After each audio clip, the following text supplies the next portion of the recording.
Opa, sejam muito bem-vindos. Hoje eu estou aqui com Lindomar Coqueiro Júnior, aprovado na magistratura estadual do Maranhão e aprovado agora recentemente para juiz federal TRF4. Lindomar é um aluno nosso, foi aluno de alguns retas finais de TRF, começou a sua trajetória estudando para procuradorias e encerrou agora, vai ser juiz federal e vai desempenhar aí com êxito a sua missão lá no Sul, né? O Lindomar é do interior do Piauí, foi aluno bolsista em uma faculdade privada no interior do Piauí, é filho de professores e tem uma história muito bacana para nos ensinar hoje aqui. Bom dia, Lindomar.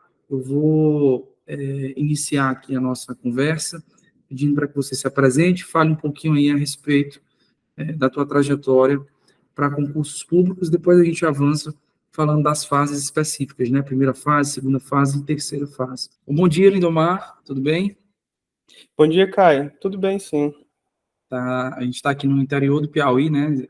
São Raimundo Nonato, e hoje eu tenho a felicidade de conversar com o Lindomar, que foi aprovado agora para juiz federal, TRF4, bem colocado, inclusive, e também foi aprovado para juiz de direito do Estado do Maranhão, não é isso, Lindomar? Isso, exato. Bom, e a gente vai entender o que foi que o Lindomar fez para conseguir êxito em até relativamente pouco tempo, né? Acho que pouco tempo. Vamos conversar mais sobre isso também. Beleza? Então, conta um pouquinho aí da tua trajetória, Lindomar. Quando foi que tu se formou? Quando foi que tu começou a estudar para concurso? Quais concursos tu já fizeste? Conta um pouquinho dessa tua história inicial antes da gente entrar propriamente nas aprovações. Então, Caio, foi assim. Eu me formei em 2014, me formei em Piripiri, aos 22, 23 anos, hoje eu tenho 31 anos, e até então eu não tinha ninguém na família formado em Direito, né? Seja advogado, seja ocupante de cargo, então foi uma novidade, tanto a questão do curso, como o direcionamento para concurso depois, né? Então, assim, foi uma escolha que foi amadurecendo. Até então, quando eu fiz a faculdade, como era um mundo novo para mim, eu não tinha esse feeling de me dedicar a carreiras jurídicas especificamente ainda, né? Fiz alguns concursos durante a faculdade, de nível médio, fiquei classificada, aí acabei nem sendo chamado, mas não tinha aquele tato de me dedicar para uma carreira jurídica. Em 2012, mais ou menos, no final de 2012, eu estava pelo sexto período, eu fiz o teste seletivo da Defensoria Pública, né? Eu passei em primeiro lugar, e lá que eu tive o primeiro contato com a galera que estudava para concursos, estagiário, né? Eu estudava para concurso para analista, para delegado, e os defensores também incentivaram bastante, né? Então, a advocacia a advocacia privada ela é um pouco complicada e tal. É uma profissão autônoma. Se tu quer, pelo que a gente conversa, se tu quer uma estabilidade, se tu quer ter um mundo fechado de atribuições, se tu quer ter uma rotina delimitada, estuda para concurso. A defensora incentivou bastante e tal. E daí, isso já quase no final do curso, eu fui chamado para ser assessor de juiz da vara criminal lá de Piripiri, que era um cargo de comissão. O antigo assessor ele tinha assumido um cargo no TRT do Pará. Aí vagou e acabaram me indicando e eu fui para lá. E fiquei lá até 2014, basicamente trabalhando. Aprendi muito assim, a questão da carreira jurídica em si, do que um juiz fazia, o que é que o promotor fazia, o que é que o defensor fazia. Até então, quando eu comecei a estudar para concurso, eu comecei da forma mais errada possível. Como eu falei, eu não tinha um direcionamento preciso, né? Não sabia, eu contratei alguns cursos de videoaula, comecei a assistir aquelas aulas, mas eu não tinha noção do fosso que era entre você começar a estudar e até a aprovação. Eu costumava ler manuais de capa a capa, porque eu entendia que aquilo, em teoria, ia me aproximar da aprovação. Na realidade, foi um ledigando. Eu comecei lendo doutrina, na realidade. Eu não lia muita lei seca. Na realidade, eu quase não lia, quase não respondia questões, e isso foi fundamental para mim reprovar nas primeiras provas. Eu gostava, assim, tinha uma certa autossabotagem que eu imaginava, não, se eu ler, por exemplo, eu tinha lido Lenza, capa a capa, li o Diogo de Sabá, capa a capa, Fazenda Pública em Juízo, Leonardo Carneiro da Cunha, capa a capa, eu imaginava que se caísse qualquer coisa na prova, em teoria, estaria lá dentro e eu acertaria, né? Eu comecei estudando para a carreira da advocacia pública, especificamente estadual, procuradoria. Eu simpatizava por a carreira, poderia advogar, geralmente a lotação era ou capital, cidades maiores, assim, tinha algumas características que me atraía para a procuradoria. Inclusive, a primeira prova que eu fiz, acho que eu já era recém-formado, foi procurador do estado do Piauí, né, que meu desempenho foi ridículo, que foi o primeiro choque de realidade que eu tive, né. Se eu não me engano, lá era certo e errado, ou tinha alguns que eliminavam, meu saldo ficou negativo, né, depois das correções. Na verdade, era múltipla escolha, mas era com desconto. Realmente era com desconto. Era com desconto, pronto. Aí, assim, foi um choque de realidade, porque eu imaginava que não estaria tão ruim assim, por tanto que eu estudava, né? E também eu tinha pouco tempo de estudo. E mesmo assim, mesmo tendo esse desempenho ruim, eu fiz a AGU também, um desempenho horrível, isso, o de 2015. E eu não parei para pensar, para refletir sobre o processo. Comecei, continuava lendo, geralmente voltava a reprovar, voltava a ler as mesmas matérias, pela mesma sequência, né? Não fazer uma análise do que é que eu errei. E aí, daí eu fiz várias provas até ver o feeling, né? Eu fiz Procuradoria do Mato Grosso em 2016, Procuradoria do Maranhão, Estadual do Maranhão. Aí daí que aquilo foi passando os anos, eu ficava agoniado que não estava evoluindo nem perto do corte, e eu, não, eu vou começar a fazer outras carreiras Nessas também. procuradorias, só te cortando aqui, nessas procuradorias, tu estava fazendo mais ou menos quantos pontos? Uns 50, 40, 60?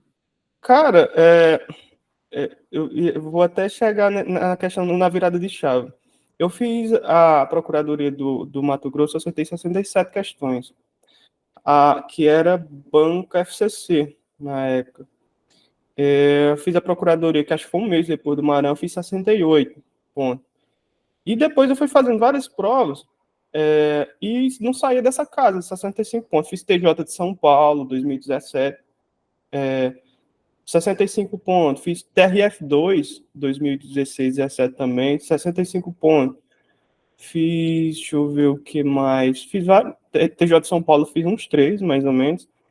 E assim, acabava que eu tinha um desempenho ruim e eu só rasgava a prova. Às vezes, como eu moro muito longe, eu cadastrava minha nota no olho na vaga. Quando eu chegava em São Renato, já estava fora, né? Da estimativa do corte. Aí amassava a prova e no outro dia começava a estudar da mesma forma, sem refletir o que é que eu tinha feito de errado, né? As principais dicas do filho que fez um pouco eu mudar a mentalidade para mim conseguir melhorar o desempenho na primeira fase era que nessas provas que eu fazia, eu conheci uma galera que já estava um pouco mais adiantada, né? E um deles que me deu uma dica bacana foi o Aníbal, que assumiu lá na Procuradoria do Mato Grosso, ele é de Teresina. Sim, gosto, inclusive. Ele, cara muito foda, tipo assim, um cara muito fera e tal. E ele disse, olha, Lindomar, prova objetiva, a maioria das questões é letra seca de lei, tu tá pecando nisso. Tu tem que analisar teu desempenho, por exemplo, tu começa sempre estudando por condicional, tu reprova, tu volta estudando condicional de novo, e às vezes não dá tempo tu chegar nas matérias que tu tem um desempenho pior, né? Por exemplo, eu tinha muito desempenho ruim em civil, tributário, financeiro. Tu tem que conhecer tua prova, tu tem que conhecer a banca que faz tua prova também, né? A carreira em si, né? O que é que tu vai exigir? Por exemplo, a procuradoria você tem que ser muito bom na parte do direito público, né? Direito tributário, você não pode negligenciar direito financeiro, por exemplo, e tal. E, assim, eu ainda demorei um pouco para acreditar nisso, né? Esse foi um dos outros erros que eu cometi, porque eu imaginava que aquilo não se aplicava para mim, né? E, conforme eu ia viajando, eu conheci uma galera em São Luís, eu conheci uma galera em São Paulo, e alguns que já têm passado em outros concursos, e aquela conversa se repetia.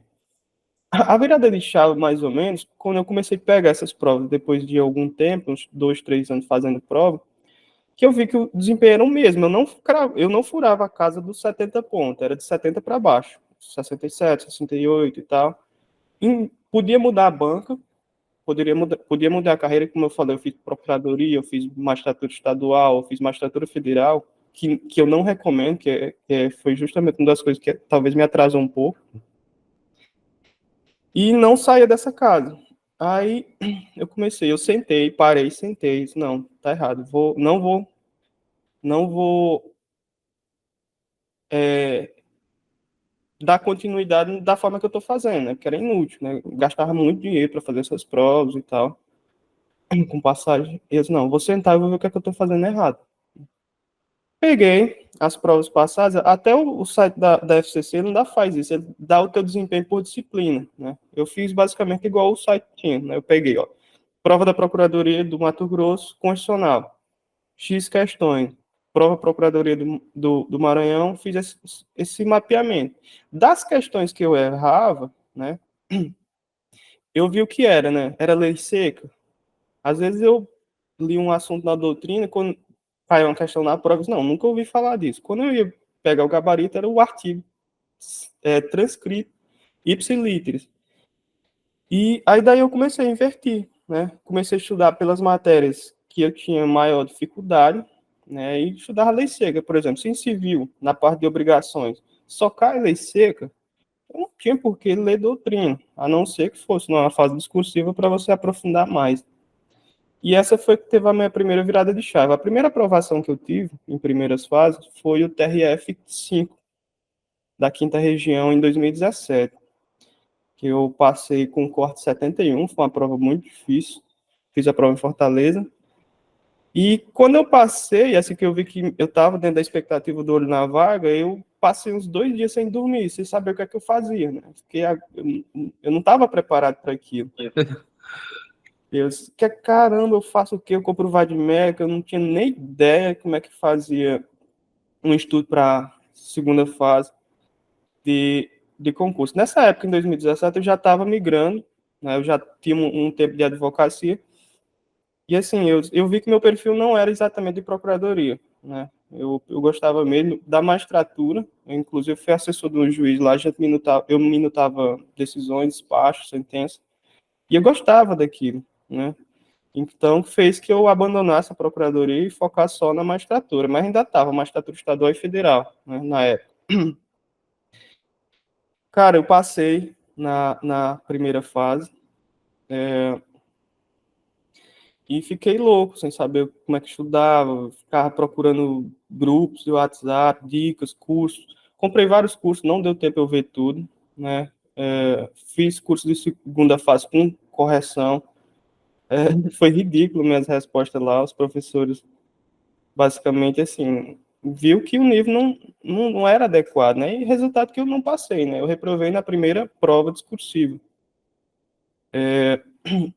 Na época, eu achei que as questões não estavam muito difíceis, mas como era uma questão dissertativa, ele queria exigir do candidato que desenvolvesse, né? Eu não tinha aquela noção que a partir do momento que você passa de uma prova objetiva para uma discursiva, você tem que virar o seu pensamento, né? O examinador, ele não quer, via de regra, um padrão, né? Ele não quer ler as respostas exatamente como se fosse um copia e cola objetivo, né? E eu não tinha esse feeling e acabei reprovando. Passei mais... Lindomar, antes da gente aprofundar um pouco nas discursivas, eu queria tratar contigo ainda um pouco mais sobre o objetivo. Certo. Tá? Então vamos ficar até em 2017, não é isso? Que foi quando você passou do TRF5 para a segunda fase. Sim. Me diz uma coisa, esse teu material de base, que tu chamou aí de doutrina e tal, você leu o livro capa a capa, o que você fazia nele? Você grifava, você só lia, você fazia anotações, você fazia resumo?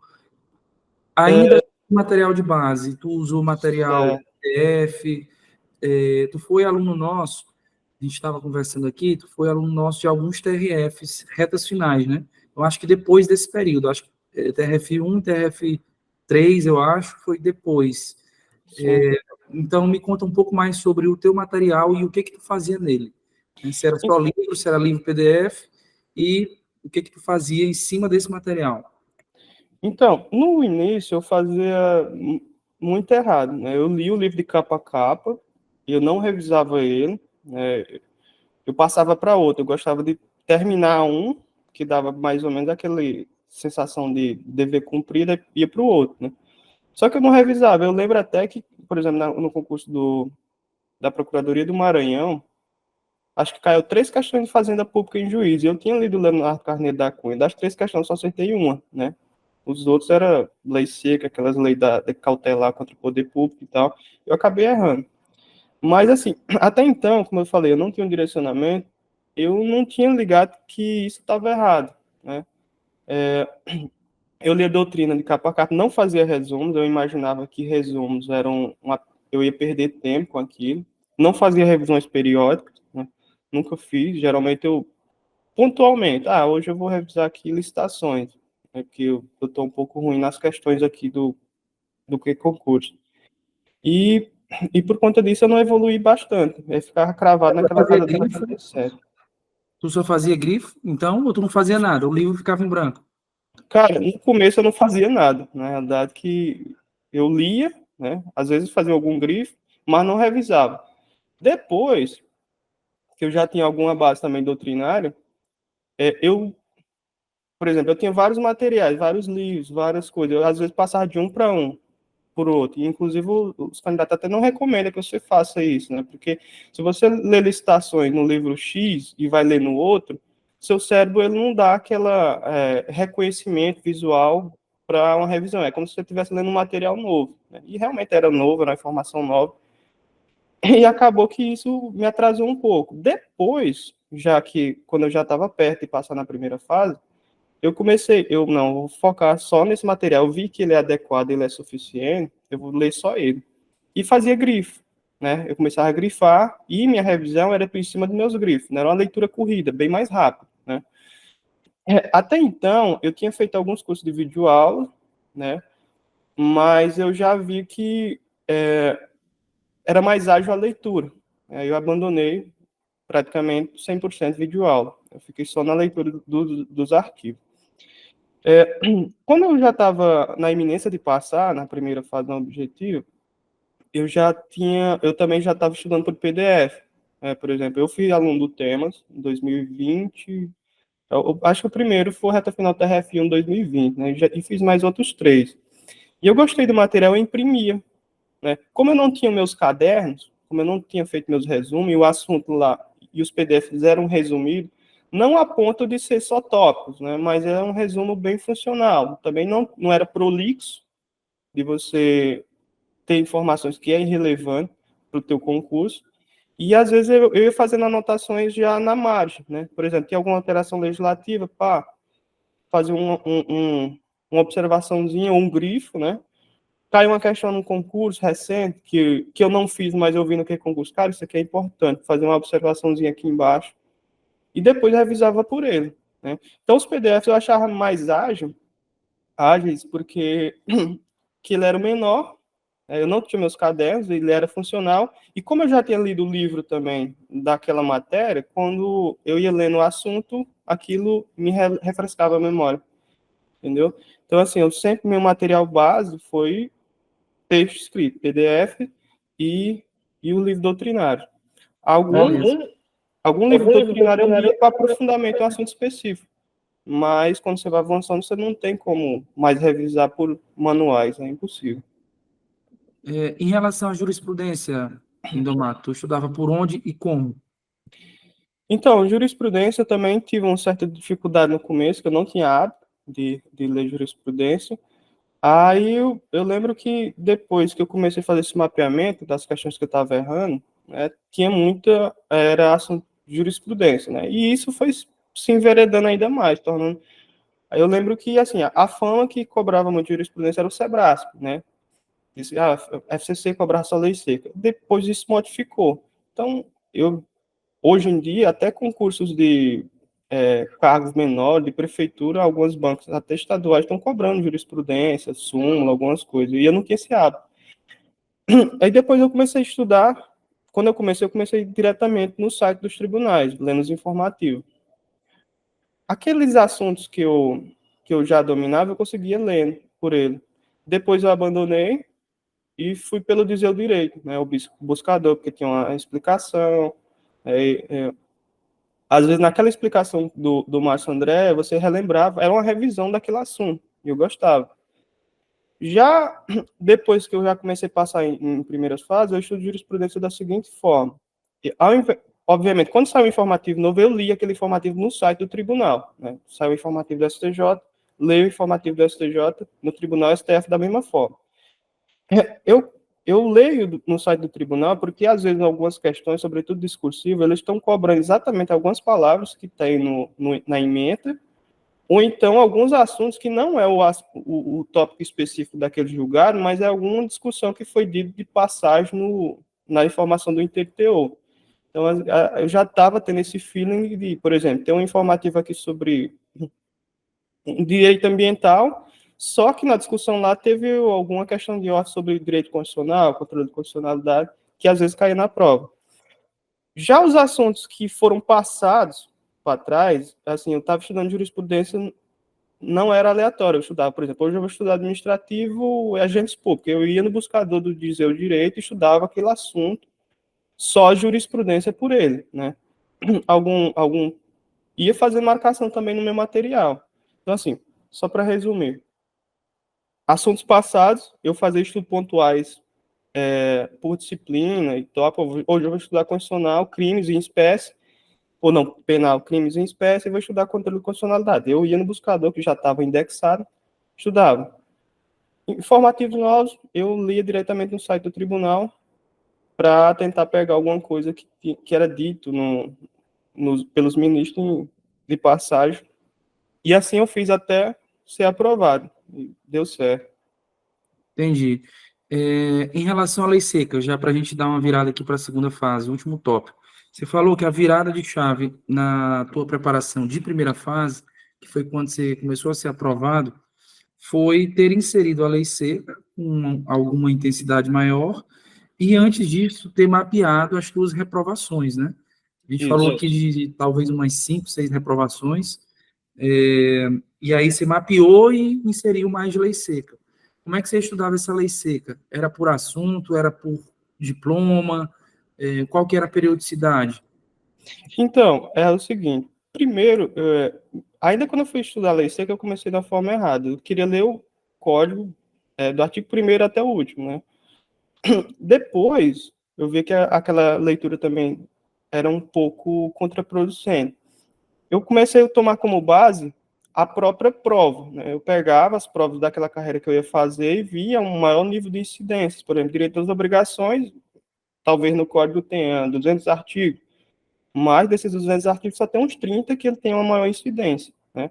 Então, eu ia nas questões do que concurso, ou em provas que eu imprimia, nos comentários eu vi o artigo e ia lá no Vadmec e ia grifando, fazendo uma marcaçãozinha. Depois, li o artigo, li a resposta, li aqueles, por exemplo, se era um tópico específico, ó, contrato de permuta. Eu lia todos os artigos do contrato de permuta e avançava nas questões. Caiu outra questão de um artigo, eu ia lá e fazia a marcação. Depois eu revisava o Vadmec, né? Eu fazia essa revisão por assunto. Até então, quando eu estava estudando, eu ia sempre questões e o VAD fazendo essa marcação e depois revisava só pelo VAD. Quando eu estava estudando para a primeira fase, eu lia lei seca todos os dias. Todo dia eu lia lei seca. Que foi que memorizava, porque às vezes eu errava a questão, sabia a resposta, mas eu não lembrava o prazo, né? Por exemplo, tinha lá o tempo que o empresário ele permanece responsável pelas obrigações empresariais depois que ele pede a baixa na junta comercial ou no cartório de registro imóvel. Era 2 anos, 3 anos, isso aí ainda me pegava muito em prova, né? Eu sabia todo o assunto, eu sabia aquela responsabilidade de alienação do fundo de comércio, eu sabia, mas eu não lembrava, e acabava errando, né? Então, porque eu não lembrava aquele detalhezinho, ou exceto. Então, eu lia muito a lei seca e lia todo dia, para não cair nessas, perder valiosos pontos por um vacilo, né? Então, eu lia lei seca todo dia. Entendi. É, e tu fazia ou faz ainda, né? Não sei se você está aposentado, nem perguntei. Acho que se aposentou agora, né? Ou Sim, não? sim. Uhum. É, tu fazia anotação na tua lei seca ou só grifava também? Então, eu tinha um Vadmec que eu tinha comprado ele para fazer prova, né? Que a prova que eu fui aprovado, mas acabei não avançando. Aí, quando ele foi ficando um pouco, já não estava atualizado, eu comecei a fazer anotações, grifo nele, né? Então, eu tinha um que eu ia, em teoria, fazer a segunda fase, que ele não pode ter marcação, e tinha aquele lá funcionalzão, que era de 2018, que eu tinha, que ele era todo marcado, todo escrito, tinha fazia anotação de palavras-chave, fazia remissão a algum outro artigo ou súmula que era importante. Naquelas entrelinhas tem algumas remissões lá feitas e às vezes a gente não presta atenção. Então lá tem uma súmula do tribunal ou alteração legislativa, eu ia lá e grifava e depois ficou um ótimo material para me revisar. E geralmente eu usava mais de uma cor, né? Eu colocava um verde, por exemplo, alta incidência em prova. O laranja, uma coisa que está superado, por exemplo, Código de Processo Penal tem muito artigo que está superado, mas está lá, né? E o outro, algum detalhe relevante para mim, na hora que eu estiver lendo, prestar atenção, porque às vezes você vai numa leitura corrida e acaba passando batida aquilo. Entendi. E o último tópico, e não menos importante, são as questões, né? Como é que tu fazia? Fazia também. Estou falando aqui de uma preparação de primeira fase, e sobretudo de reta final de primeira fase, né? Tu fazia muitas questões, fazia simulados inteiros, fazia provas passadas oficiais da questão 1 a 100, ou fazia só por assunto. Me contei como é que tu fazia questões. Então, eu entendi que as questões ele têm algumas funções bem específicas, né? Por exemplo, ela serve para uma revisão, serve para uma memorização também. Então, quando eu estava estudando alguns assuntos, principalmente de matérias que eu tinha um desempenho razoável, por exemplo, constitucional, sempre nas provas eu tinha era 80, 85% de aproveitamento. Esses eu já não ia voltar para o PDF para eu ler, eu ia direto para as questões. Então, eu utilizava as questões para revisar. No banco de questões, eu filtrava pela banca que eu ia fazer, e de preferência pela carreira. Né? Por exemplo, quando estava estudando para magistratura estadual, eu fazia só questões de juízes estaduais. Né? Se, por exemplo, é uma banca que tem muita prova, eu fazia só questões da banca para me entender o padrão. Então, eu fazia questões todos os dias, eu procurava fazer uma quantidade muito alta de questões, geralmente. Quando eu estava já na reta final, eu fazia em média 100 questões por dia, né? Por matéria, eu fazia divisão 50-50. Ah, vou fazer um aqui que eu tenho um desempenho razoável, por outro que eu tenho um desempenho ruim. E fazia questões até para memorização. Agora, para mim saber o termômetro, saber se eu estava evoluindo ou não, necessariamente tem que fazer simulados. E os simulados eu fazia com uma certa periodicidade, né? 30 dias, para saber se naquele período eu tive alguma evolução ou estagnação, que seja. Eu imprimia a prova da carreira, uma prova real, e ia responder ela, né? E foi aí que eu vi que tinha dado uma melhorada no meu desempenho, né? Eu lembro que uma vez eu me inscrevi no concurso TJ de Goiás, aí acabou que eu estava meio que desanimado, sem saber se ia fazer, eu achava que não dava, o corte estava muito alto, era a Fundação Carlos Chagas. E eu lembro que eu peguei a prova, não, bora ver se vai dar, né? Eu peguei a prova do juiz do Mato Grosso do Sul, que tinha sido realizado pela Fundação Carlos Chagas, se eu não me engano, pouco tempo antes, e lá eu acertei 82 questões nele, né? Eu disse, pô, eu acho que dá. Acabei fazendo isso na véspera da prova e não achei lugar para ficar em Goiânia. E acabei não indo fazer a prova, né? Então, a questão do simulado é muito importante para saber se você tem realmente evoluído. E não tem como você se sabotar, você ir ver. O que é concurso ou qualquer outra plataforma que você utiliza, eu acho que não é eficaz para você fazer um simulado, né? Até porque tem muita distração. E, e num simulado, às vezes você faz umas questões, mas não tem 100% de certeza se acertou. E lá nessas plataformas você sabe. Então, a partir do momento que eu via que eu estava com desempenho bom, eu arriscava mais, né? Então, por exemplo, estava acertando muito, eu acabava fazendo coisa que eu não faria numa prova real, né? Por exemplo, chutar, ou às vezes responder lendo a sua assertiva A, né? Eu vi que a assertiva A era a que era mais correta, marcava e a maioria das vezes acertava, mas também podia errar, coisa que numa prova valendo eu não faria, né? Então, eu fazia simulados periódicos e questões, sobretudo em reta final, eu fazia todo dia. Eu procurei fazer uma quantidade absurda de questões. De show de bola. Eu também sou do time do simulado de papel. Na verdade, eu sou do time do papel, né? O meu material também é impresso, simulado é impresso. A única ferramenta que eu tenho me convertido ao digital agora, nessa fase de professor, é o buscador do seu direito.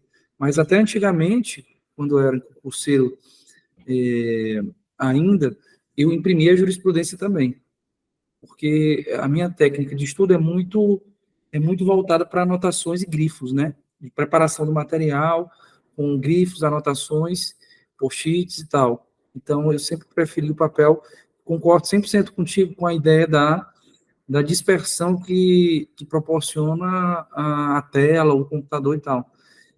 Mas eu tenho que te dizer o seguinte, Lindomar, nós somos aí talvez os últimos românticos do papel. A turma tem se digitalizado com uma velocidade impressionante. Hoje, inclusive, se a gente falar em livro, o pessoal pensa que a gente está xingando. Ah, estou usando livro. Não, o que é livro? O que é esse negócio antiquado aí do século passado, né? Então, é mais ou menos isso. Eu até tinha PDFs digitais, eu comprei um tablet, mas minha leitura não era tão corrida como no papel impresso. E também eu tenho um problema de enxaqueca. Se eu ficar com a tela muito tempo, se exposto à luz, eu começo, ataca, né? Então, assim, às vezes eu lia bastante, passava 2, 3 dias com dor de cabeça, né? Aí, assim, eu acho o papel muito mais funcional, mais rápido até, para você ler e também fazer revisão.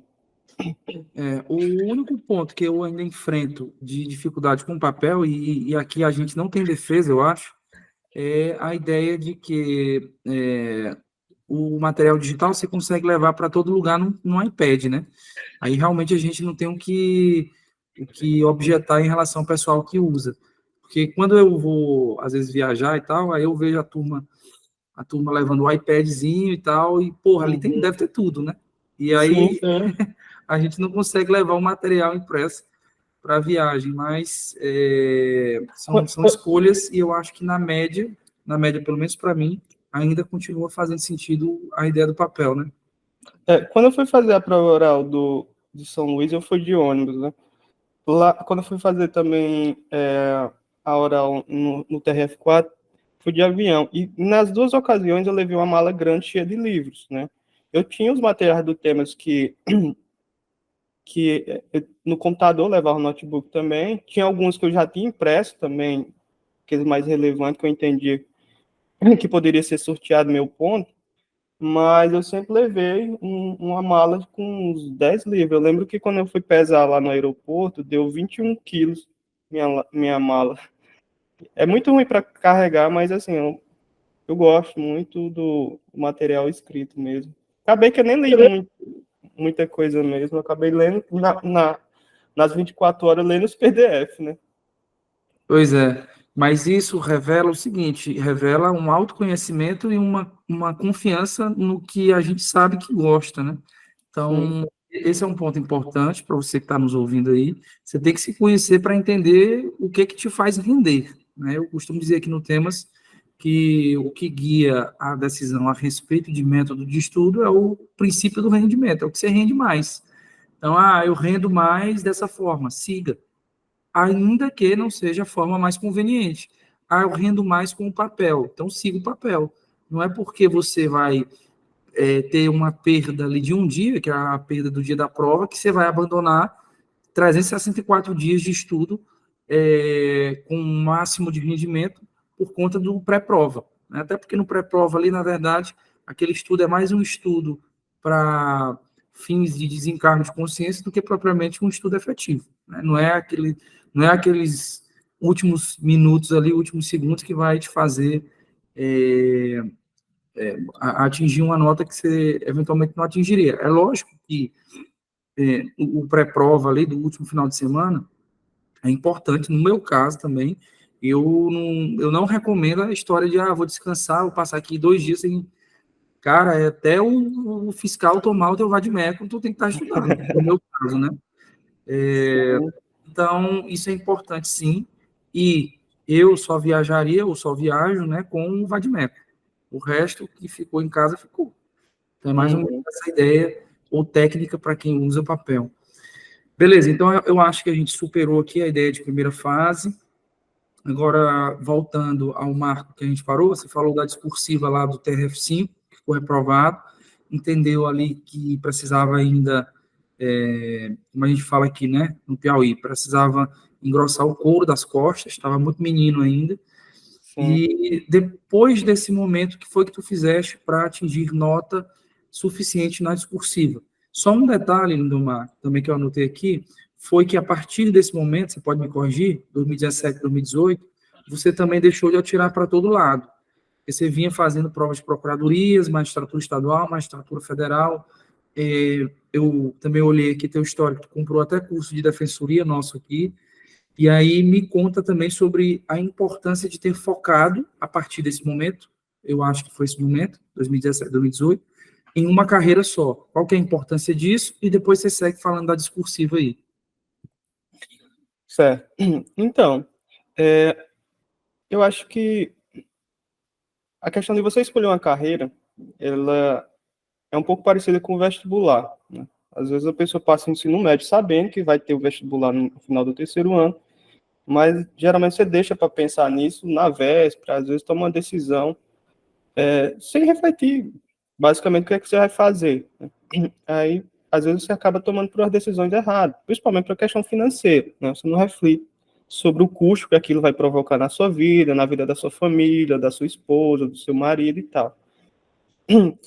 A questão do custo acadêmico, ou não, no custo de concurso em si, de não ter focado, ele foi bastante expressivo por conta que eu estava com uma pontuação boa, né? Que geralmente, por exemplo, no TJ, na Procuradoria do Mato Grosso, o corte fez 70, né?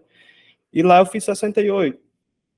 Procuradoria do Maranhão, eu fiz 68 e o corte lá foi 72. Estava perto, né? Mas a partir do momento quando você não foca, aqueles 4 questões até chegar ao corte, você pode pensar que é pouca coisa, mas ali é uma tonelada de conteúdo. Então, assim, não é um ajustezinho que você vai ter que garimpar pontos em matérias que você é bom, por exemplo, eu tenho um desempenho muito bom em constitucional administrativo e tentar garimpar pontos em outras matérias. Você tem que conhecer sua prova, você tem que conhecer sua banca e você tem que conhecer a carreira em si, né? Então, principalmente provas que são realizadas por banca própria, quem é aquele concurseiro genérico que estuda para tudo, ele acaba não se criando. Então, você vai fazer uma prova de procuradoria com cara de procuradoria, então, aí você acaba não conseguindo avançar, e por mais que você consiga, às vezes, passar em uma primeira fase, você não passa em uma discursiva ou numa prova oral para aqueles que têm um formato específico. E eu demorei para entender isso. Isso foi bem relevante, por exemplo, eu passei na primeira fase também do TRF3 em São Paulo. Também foi basicamente naquela mesma época do TRF5, muito verde, vamos dizer assim, eu era muito infantil. E eu lembro que o examinador de tributário da banca, ele era advogado. E eu era ruim naquela parte de impostos federais, tributos federais. E assim, eu disse, não deu tempo eu estudar bastante, mas não vai vir na prova de sentença. Por quê? Porque o examinador é tributarista. É advogado, aliás. E caiu justamente a uma sentença de tributário. Eu não tinha a menor ideia como responder aquilo. Eu nem entendi o enunciado, reprovei também. E um candidato, depois que a gente conversando, depois da prova, ele falou para mim uma coisa que era bem óbvia. Ele falou, Lindomar, as maiores empresas do país, ou filiais, estão em São Paulo. É óbvio que 80%, 70% do contencioso da Justiça Federal do TRF3 é tributário, então era previsível que fosse cair. Era bastante previsível. Coisa que eu rodava muito em procuradorias estaduais, eu não li legislação estadual, né, e caiu, por exemplo, acho que no Mato Grosso caíram 8 ou foram 10 questões cobrando administrativo, caiu uma questão sobre processo administrativo estadual, ambiental caiu sobre o órgão de licenciamento ambiental estadual, até constitucional caiu a questão da Constituição do Estado do Mato Grosso, e eu não tinha essa sacada, isso aí acabou que condicionou a minha reprovação. Então, assim, hoje em dia, quando eu ainda comecei a estudar para concurso em 2014, ainda tinha prova que o corte era razoavelmente baixo, 70, 75, acho que é um corte ainda razoavelmente baixo. Hoje em dia, em todas as carreiras, seja procuradoria, principalmente a quantidade de vagas é pequena, né? Ou seja, para você conseguir estar lá dentro, você tem que fazer uma pontuação extraordinária em todas as fases. E você não consegue fazer isso com um estudo genérico para qualquer carreira. Por exemplo, o TJ de São Paulo, o que eu fiz em 2021, se eu não me engano, era 20 mil inscritos. Lá, classificar 600 pessoas para a segunda fase. E o último colocado fez 80 pontos. Então, assim, o cara que fez na posição 600, né, no corte, ele fez 80% da prova. Então, não dá para você fazer um estudo genérico. Isso, à medida que você vai avançando nas fases, vai se tornando mais evidente essa diferença. Você falou aí, olha, foi em 2018 que eu tive essa virada de chave de focar numa carreira específica. Só que em 2021, teve pandemia em 2020, parou todos os concursos, eu passei mais de um ano sem pegar em nada, estudar, eu não sabia o que ia acontecer. Aí, quando começou a abrir as coisas, tava aquela vibe, né? Libera algum serviço público, aumenta a quantidade de casas, eles travam de novo. Concurso, liberava o edital, marcava a prova, aí tinha um surto maior de Covid, suspendia. Aí a primeira prova que apareceu para fazer foi o MP de Minas. E eu já estava muito parado em casa, eu queria me forçar a voltar a estudar, não saber quando é que ia abrir outra magistratura, ou se ia fechar de novo, eu fiquei com aquele receio, eu fui fazer a prova, né, 2021. E voltando àquela questão que a gente falou sobre o direcionamento. Lá, o MP de Minas, ele é realizado por uma banca própria, eles têm entendimento institucional bem definido, ele se baseia basicamente em vários autores da Escola Mineira de Direito, autores como Bernardo Gonçalves, o Catone e tal, então eles cobram um entendimento muito próximo dele. A parte de direito material e processual difusos e coletivo é muito forte, e resultado que eu também não passei nem perto do corte.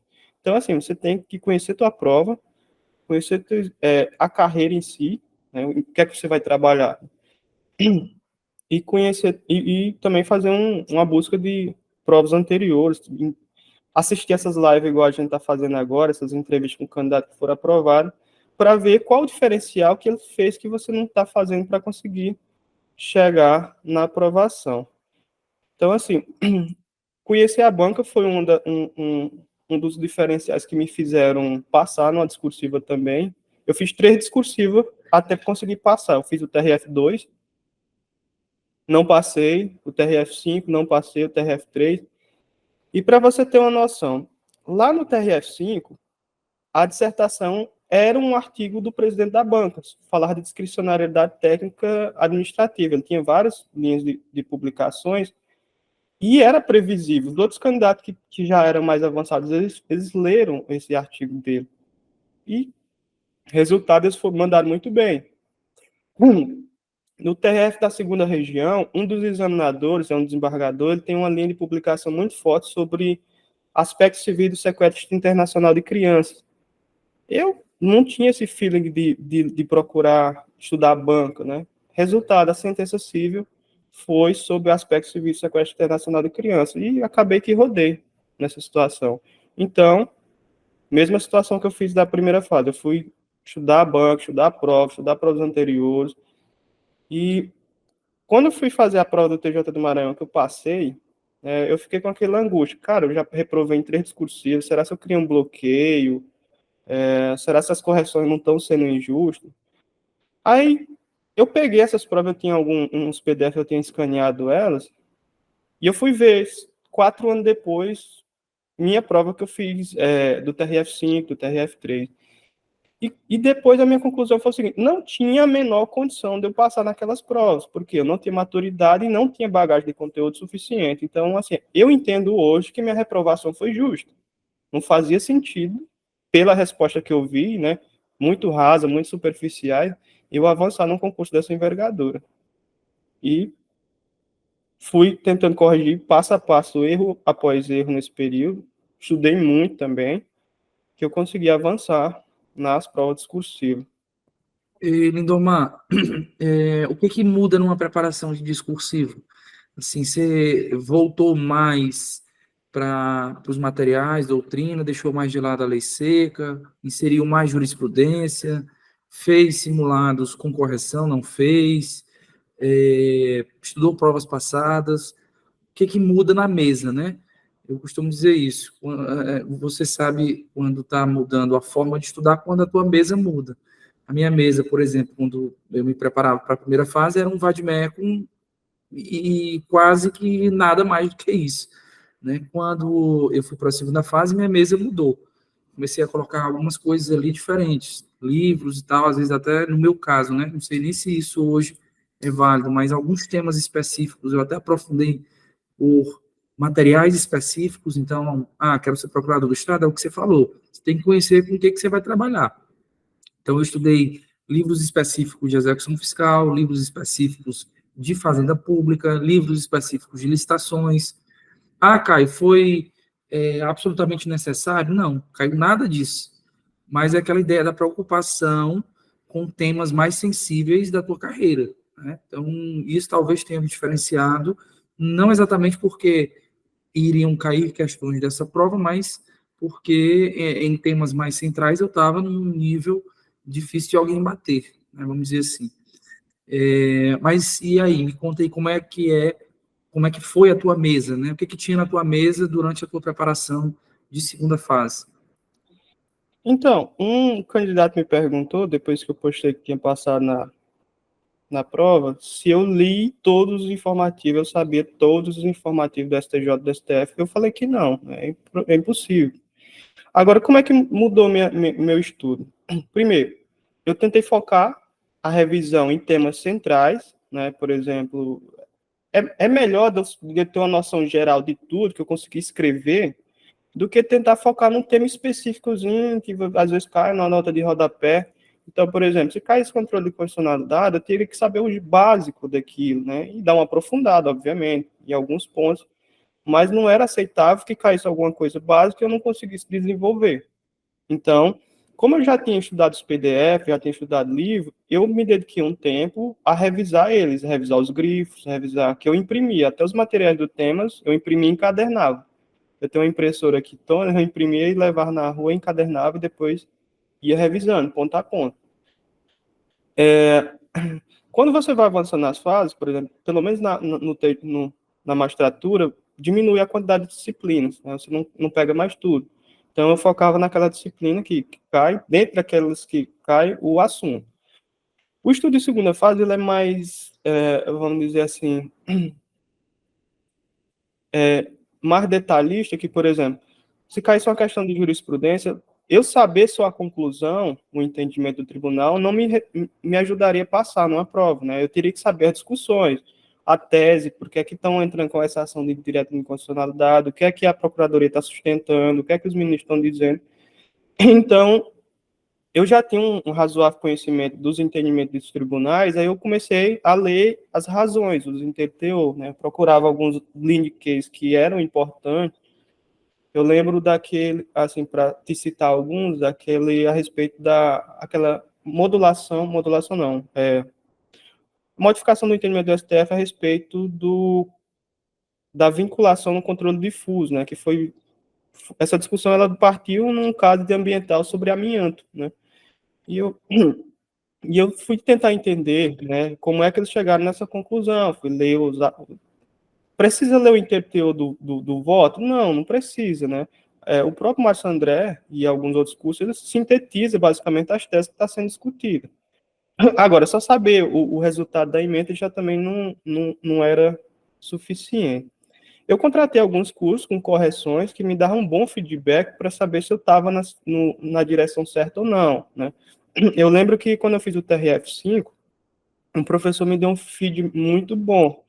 Por exemplo, na sentença eu queria fazer como se fosse uma espécie de aula, né? Por exemplo, para mim resolver uma preliminar, eu queria expor conteúdo doutrinário, e ele disse que prova de sentença não é para isso. É para mostrar que você entendeu o caso, que você sabe analisar a prova e sabe resolver aquilo num tempo bem curto, né? Por exemplo, na prova de sentença do criminal do TRF4, o enunciado tinha 10 páginas. E para você fazer em 4 horas, você analisar a prova, fazer dosimetria, não dá tempo. Então, eles deram esse feed para mim fazer um pequeno ajuste e não se atrapalhar na hora da prova. Eu fiz alguns cursos com correção individual. Como é pouco tempo entre uma prova e outra, também eu não fiz vários outros cursos, mas eu comprei alguns que já eles só davam o espelho, né? Eu li o enunciado, eu imaginava como é que eu responderia aquela questão.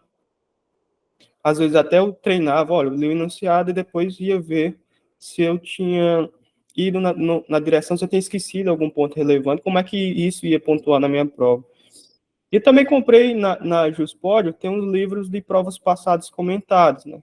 Igual o livro que vocês têm de pareceres da Procuradoria, eu comprei alguns de sentenças. Tanto sentenças hipotéticas, lá, que ele dava o caso e depois dava um espelho, como provas de sentenças passadas comentadas por juízes federais ou juiz estadual.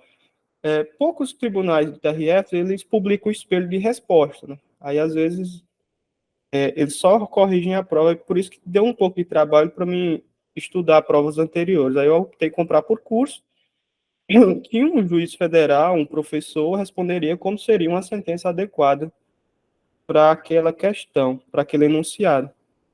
E eu li muito provas passadas, eu li respostas, eu assinei um banco de questões que eles pegam só questões discursivas, nem todas eu respondi, né? E às vezes eu só lia, porque eu tinha muito medo que pudesse vir e eu não saber resolver. Acabou que me ajudou bastante, né? Foi um grande diferencial. No TRF4, especificamente, que era uma banca própria, né? Formado por desembargadores, juízes federais, e eles também têm uma linha de pesquisa acadêmica bem forte, né? São doutores e tal.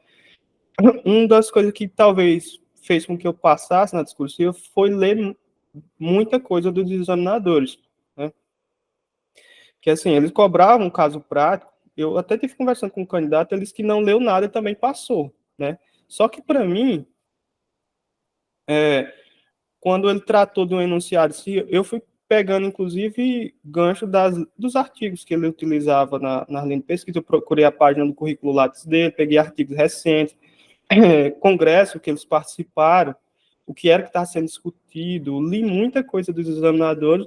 Então, assim, como eu mencionei anteriormente, o examinador ele não quer um padrão de resposta X, até porque, como eu falei, nem todo TRF tinha um padrão de resposta do que ele esperava. Ele queria que você desenvolvesse. Então, acontece você cair em um lugar comum, por exemplo, perguntou uma questão de condicional, você responde igual está em qualquer manual, em qualquer PDF, ou você pode abordar sobre um ponto de vista de humanística, por exemplo, né? Ou um ponto de vista que o examinador tratou no artigo dele. Eu acredito que isso facilitou que minha nota melhorasse, entendeu? Então, assim, é óbvio que eu tenho que saber teoria, que eu tenho que saber de dogmático, mas, assim, para mim ter argumento, para mim escrever, para mim analisar aquele caso, eu li também algumas resoluções do CNJ para entender como é que o tribunal analisa aquelas situações, e isso foi determinante, né? Como você falou, alguns pontos específicos eu aprofundei e li bastante coisa dos examinadores, que fez uma grande diferença na minha pontuação. Show de bola, show de bola. Nosso último desafio aqui é falar um pouco sobre a prova oral. Conta pra gente aí como foi tua preparação de prova oral, se envolveu treino, como é que tu estudava em casa, se estudou mais lei seca, ou se estudou mais jurisprudência, ou mais material, ou os três, e como que foi o desafio do dia da prova, né? Tu fizeste essas duas provas orais, né? Maranhão Sim, e TRF4. Então, sim. para a gente um pouco da tua experiência de prova oral, para a gente fechar aí a tua preparação como um todo. Então, prova oral era bastante diferente a prova oral do TJ para o do TRF, né? No TJ do Maranhão era só 15 minutos de arguições. Provavelmente iam ser, a gente imaginava que iam ser 3 questões. E lá cada ponto ela era dividido em 3 matérias, né? Condicional estava em todos os pontos e as outras duas alternavam, né? Como é que eu fiz meu estudo de prova oral para o Maranhão? Eu sabia que era pouco tempo, 15 minutos para você desenvolver, então eu imaginava que eu não queria muita enrolação, até porque o tempo era bastante curto, era mais preciso você responder e depois justificar. Geralmente é enunciado, aí depois queria que você desenvolvesse. Lá no Maranhão, eu contratei um curso específico, eu fiz presencial em São Luís. Dentro do corpo docente, tinha vários juízes aprovados no último concurso, eles deram um bom direcionamento para a gente.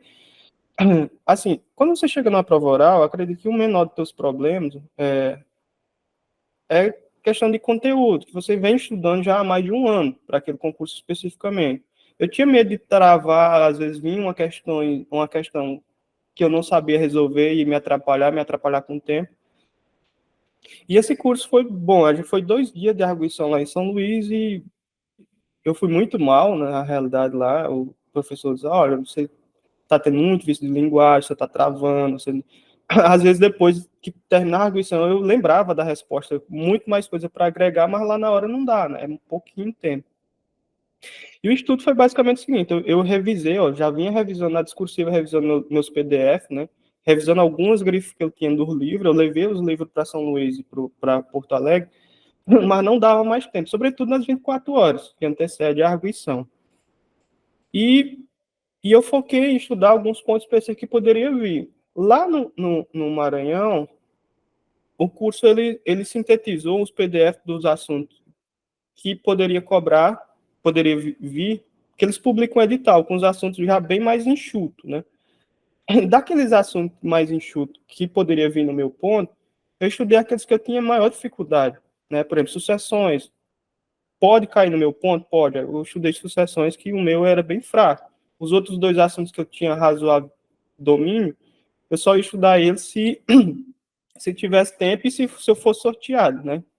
Então, assim, deu para mim ler muita coisa nos 10 dias que antecederam e nas 24 horas. Eu estudei muito nas 24 horas que antecedeu, né, a prova. Não consegui esgotar no Maranhão os assuntos, mas acabou que nas questões caiu o que eu sabia, né?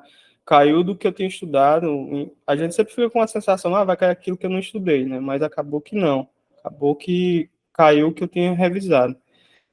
No TRF4, aconteceu uma situação bem diferente. Lá era 1h30 de arguição, cada examinador tinha dispor de 15 minutos para arguir, eram 6 examinadores, dá 1h30.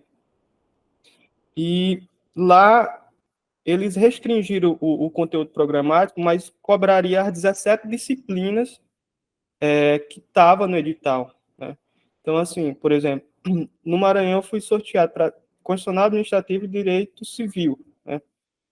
Lá no TRF eu tinha que saber um pouco de cada uma das 17 disciplinas, de empresarial, humanística, internacional, eles iam me perguntar alguma coisa, né? Então não dá para você chegar lá e dizer, não sei nada de financeiro que pode cair no teu ponto. Aí, assim, lá no TRF4, eu já tinha meus PDF dos temas que eu revisava, já fazia os grifos. Eu não li lei seca em nenhum dos 2 concursos, eu li muito, foi informativo e doutrina, li algumas entrevistas, algumas publicações dos examinadores, e fui. Lá no TRF4, os candidatos fizeram um resumo dos pontos. Foi publicado, junto com o resultado definitivo da prova de sentença, os pontos que seriam de arguição, eram 10 pontos. E lá nós fizemos 10 resumos, que deu em torno de 2.800 páginas de conteúdo, né? Os próprios candidatos fizeram atualização, cada um contribuiu, nós fizemos um esforço concentrado de mais de 40 pessoas para fazer isso em 30 dias, né? E isso foi muito bom. Quando eu fui o último arguido do TRF, o último do dia e o último já fui arguido já 8 horas da noite, né, do último dia. E foi muito bom, porque deu tempo eu ler muita coisa, inclusive na sala de espera, né? Eu levei uns material lá, você podia ler o material escrito, não podia ficar era com tablet ou celular, e deu para mim revisar. Então, assim, eu também procurei um pouco, conversando com os candidatos, para mim tentar analisar as questões como um magistrado, já. Eu entendi que o examinador não ia me perguntar um assunto específico de conteúdo, né? Porque já passaram 3 outras provas para testar a questão de conhecimento. E foi o que aconteceu. Lá eles perguntaram muita coisa que não, perguntas abertas que não tinham uma resposta certa. Doutor, você como magistrado lá da vara tal, foi cumprido um mandado em maneira informal, você relaxaria uma prisão dessa? Justifico. E isso foi e acabou que deu certo. Eu consegui ler, não consegui ler todos os pontos, né, que era muito matéria, era muito aprofundado, mas como eu já tinha uma base muito boa dos outros PDF que eu já tinha meu mesmo, eu utilizei o material criado por nós candidatos apenas como uma fonte de consulta, né? Por exemplo, caiu previdenciário no meu ponto sobre reafirmação da DE. Eu vi aqui que eu já estudei, tal, leio o PDF que os meninos fizeram, só para complementar alguns julgados que no meu não tem, e bola para frente. Eu consegui fazer, eu tirei 9 lá na prova oral do TRF4. E acho que esses foram os pontos que eu acho mais relevante na questão da preparação. Show de bola. E a parte emocional da prova oral? Como é que tu se comportou? Teve alguma tática para ficar tranquilo, alguma coisa assim? Ou tu é relax, como tu tá sendo relax aqui comigo? Então, na prova oral, eu fiquei muito ansioso dias antes do sorteio. Mas no dia que antecedeu as 24 horas, eu já estava mais tranquilo, né? Eu fiquei também um pouco ansioso quando eu fiquei na sala de espera, que eu fui o último, eu passei umas 4 horas esperando para ser arguido. Então, assim, eu usei uma tática basicamente o seguinte, não seria uma tática, mas assim, uma compreensão. Eu fiz o melhor que eu podia fazer, né? Eu estava com esse entendimento, olha, se eu não passar hoje, eu não tinha como fazer diferente, né? O melhor que eu podia dar, eu dei, né? O máximo que eu podia estudar, eu estudei, o máximo que eu podia me dedicar, eu dediquei. E assim,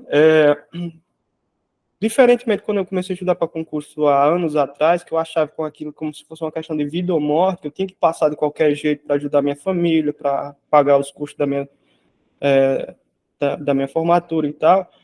Hoje eu já entendi que não, que se porventura não passasse, minha vida ia continuar e eu ia continuar estudando, né? Então, assim, eu tentei tirar um pouco do peso das minhas costas, meus pais também, minha esposa, me ligar no dia anterior, meus avós, falar, rapaz, assim, tu tá num lugar aí, por exemplo, no meio de 1% dos candidatos que se inscreveram, tu é de longe, tu viajou muito, estudou muito, se não dá, volta para casa, volta com orgulho em cima, não vá se frustrar por conta disso, e que tua hora vai chegar, né? Então, assim, com esse apoio que eu tive familiar, e essa compreensão que eu tive minha mesmo, que eu não podia fazer diferente, se eu reprovasse não era por falta de estudo, eu consegui meio que quebrar essa tensão, e acabei, no momento da prova, eu não enganchei em momento nenhum, desenvolvi todas as perguntas, até aquelas que eu não tinha certeza absoluta, eu tinha um ponto de partida para ir desenvolvendo.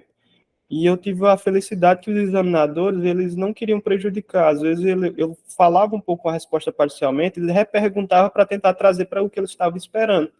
Então, na repergunta que eles faziam, eu acabava lembrando, olha, tal, e complementava a minha resposta e acabei se saindo bem.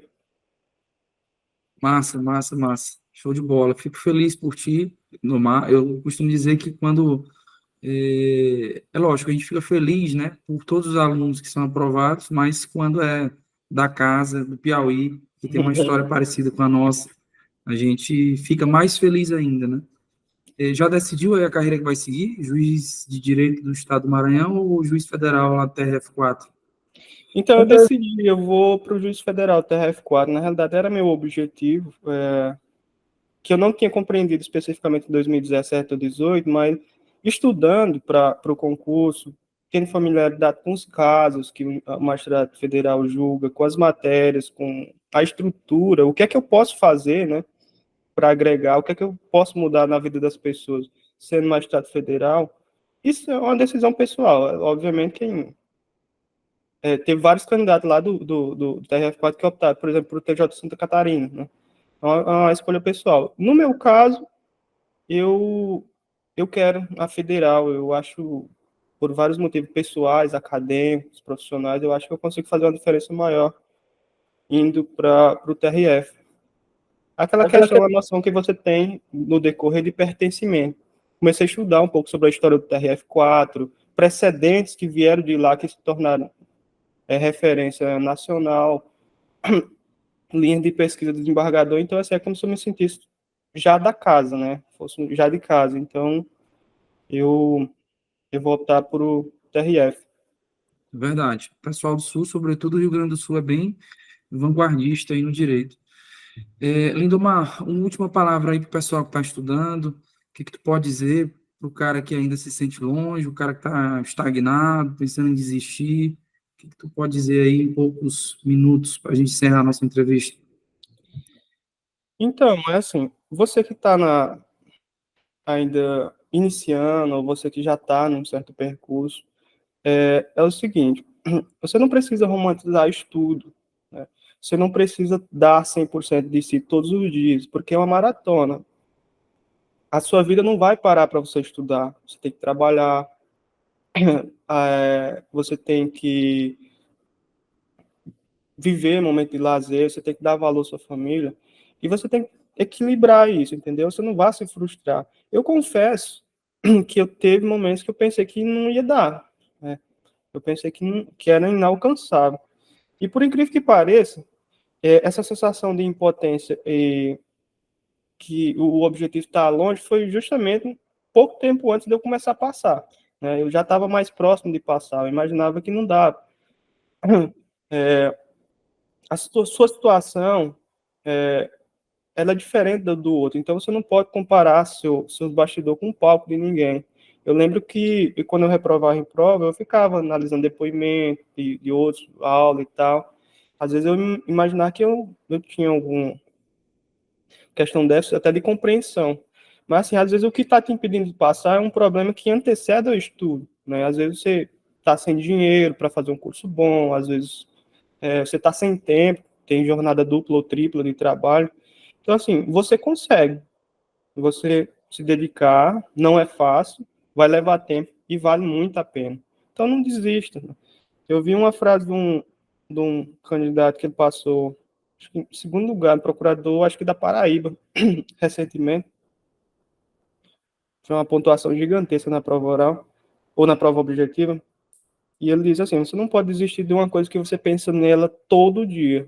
Assim, embora eu reprovasse, embora eu tivesse sem dinheiro, eu já deixei de fazer prova porque eu não tinha grana para fazer, mas eu não deixava de pensar no concurso. Não teve nenhum dia que eu não pensei nisso, né?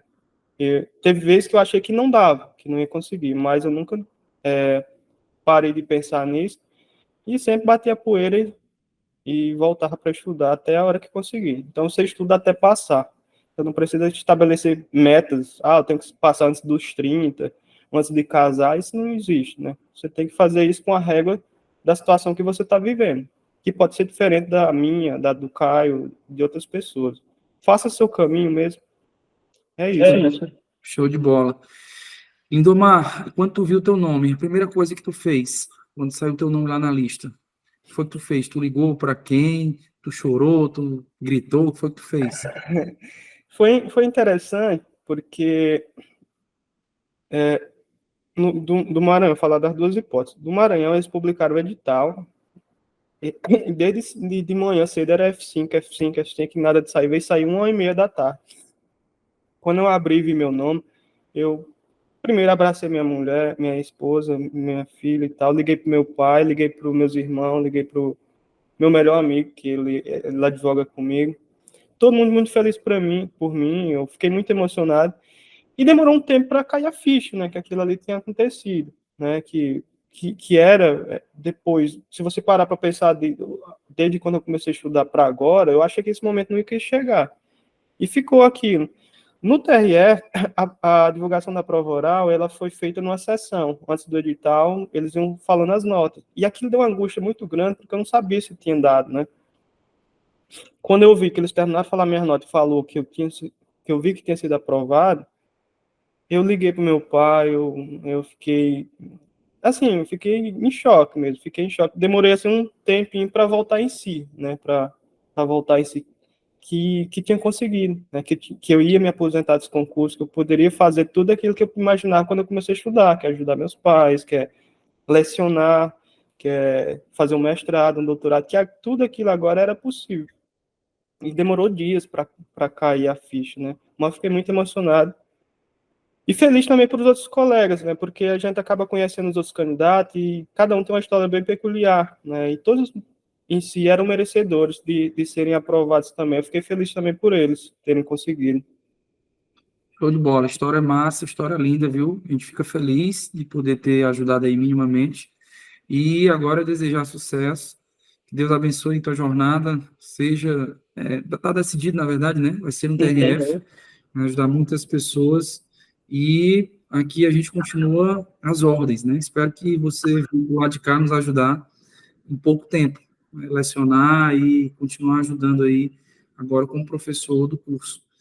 Beleza? Abração, Lindomar. Abraço, Caio. Tchau, tchau.